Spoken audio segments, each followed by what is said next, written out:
제12대 경남도의회가 원구성 후 진행한 첫 임시회를 마무리했습니다. 경남의 현안들이 산적해 있지만 집행부를 상대로 한 깊이 있는 논의나 질문 같은 건 나오지 않았습니다. 박종훈 기자가 취재했습니다.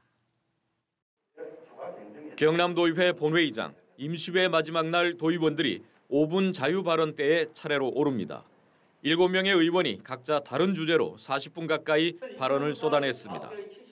학교 급식 질자를 막기 위해서는 재원 분담 기관인 교육청과 경남도와 시군에서 함께 뜻을 모아야 합니다. 부울경특별연합은 특별법에 따라 추진되는 실체가 있는 사업입니다. 광역단체장이 바뀌었다고 해서 멈춰서는 안 될. 경남도정과 교육행정에 대한 제안들이지만 본회의장에 출석한 도지사와 교육감을 비롯한 간부 공무원들이 나서 설명 같은 답변은 하지 않습니다. 물가 상승과 코로나 재확산에 따른 민생 안정과 대우조선 파업 사태와 수돗물 유충 사태, 그리고 반도체 인력 육성 수도권 집중에 따른 지역대학 위기 등 난제를 풀기 위한 깊이 있는 논의는 5분 발언으론 애초에 불가능합니다. 그렇다면 시급한 현안에 대해 경남도와 도교육청에 설명과 대책을 요구할 수 있는 긴급 현안 질문은 어떨까? 지난 2017년 이후 6년 동안 긴급 현안 질문을 신청한 경남도 의원은 단 한 명도 없습니다. 10대 도의회 당시 10건을 최고로 이후 급격히 줄어들면서 긴급 현안 질문이 유명무실하다는 지적까지 나옵니다. 국회 대정부 질문처럼 경남도정 전반에 대해 짚어볼 수 있는 도정 질문은 얼마나 될까?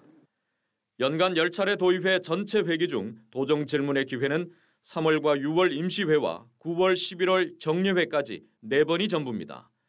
바로 직전 11대 도의회 때 3차례이던 것을 한 차례 더 늘렸다고는 하지만 연간 도정 질문을 한 번도 못하는 의원이 전체 의원의 4분의 1이나 됩니다.